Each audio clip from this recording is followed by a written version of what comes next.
ayisathinto yokuthi awumukeleki, kodwa ke isono siseceleni kwakho, ukunqanela kwaso kukuwe.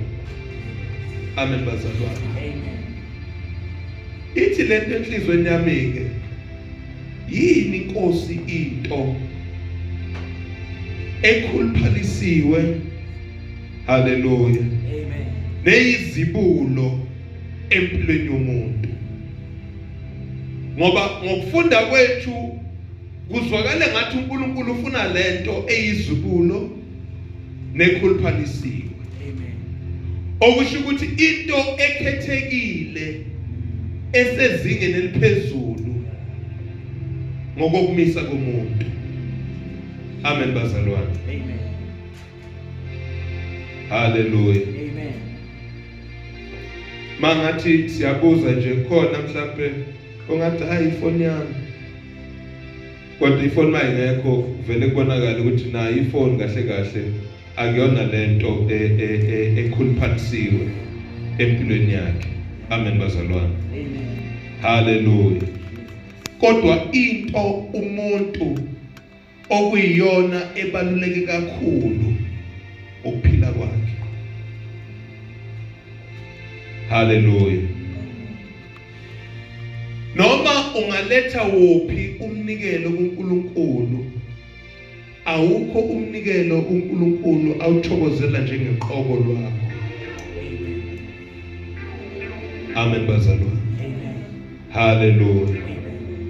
Ngakho namhlanje kuseni bekunaleyo nto nje enhlizweni yami ukuthi uNkulunkulu ufuna ukwakhela empilweni yomuntu ukumukeleka komuntu kuNkulunkulu. Amen bazalwane. Amen. Ukuze kwakhelwe ukwamukeleka komuntu kuNkulunkulu, akwenzeki impilo yomuntu isasise isandleni sakhe umuntu. Haleluya. Kodwa kubiza ukuthi umuntu akaqale ayinikeze yena uNkulunkulu impilo yakhe. Amen bazalwane. Haleluya. Ngoba lapho esifunde khona kwesibili uthi umpostoli Pauli, mina ngumuntu owenamelako umthetho kaNkulunkulu, ngamanye amazwi ngumuntu okuthokozelayo noma othokozelayo umthetho kaNkulunkulu. Amen.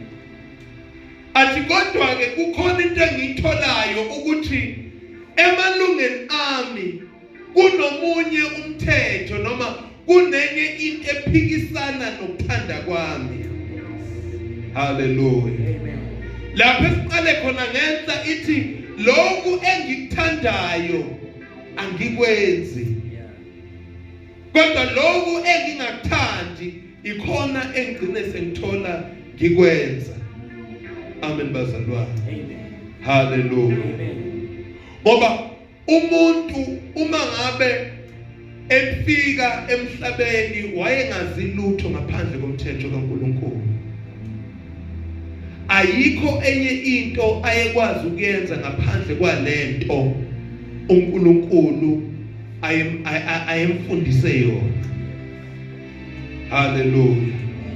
Kodwa lithi iBhayibheli bayofunda encwadini kaGenesis chapter 3 lithi wase kufika inyoka ensimini yase-Edeni.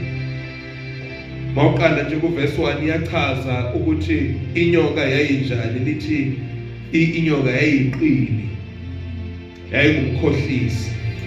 Amen bazalwane. Amen. Haleluya. Amen. Ake sibheke masinyane babunyati chapter 3 verse 1. Genesis 3 verse 1. Yeah. Inyoka yayinobuqili kunazo zonke izilwane zasendle abezenzile uJehova uNkulunkulu. Yathi kwesifazane, ngempela uNkulunkulu ushilo yini ukuthi ningadli emithini yasensimini na? Siyakhumbula ngisanda ukuthi umuntu mangabe efika wayengazi lutho lunye ngaphandle kwani komthetho kaNkulunkulu. Right? Amen. Manje ke mayifika ke lenyoka ekuthiwa iqili, the first thing ayenzayo ukubuza. Amen bazalwane. Amen. Hallelujah. Yeah. Ngoba usathane uma ngabe efika noma ehlasela impilo yomuntu, into yokuqala afuna ukuyenza ukuza ukuthi lo muntu uphetheni. Amen bazalwane. Amen. Uhlezi efuna ukuqala ezwe ukuthi uphetheni wena.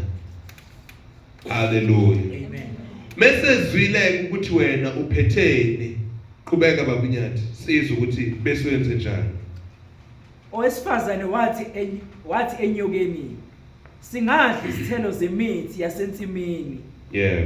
Kepha ngezithelo zomuthi ophakathi nensimu, uNkulunkulu ushilo ukuthi ningazidli, ningazithinti ukuba ningafi. Yes. Inyoka yathi wesifazane, aniyukufa nokufa. Kepha uNkulunkulu uyazi ukuthi mhla nizidla kuyakuvuleka amehlo enu nibe njengoNkulunkulu, nikwazi okuhle nokubi. Hallelujah. Amen. So manje ke esekhiphileke owesifazane. Ngoba uyabona mawukholwa noma umntwana kaNkulunkulu besaxoxa nje nabazalwane sizwe la endleleni. Ayikho into ebalekile njengokufunda ube nolwazi ngento okuyo. Amen. Amen bazalwane. Amen.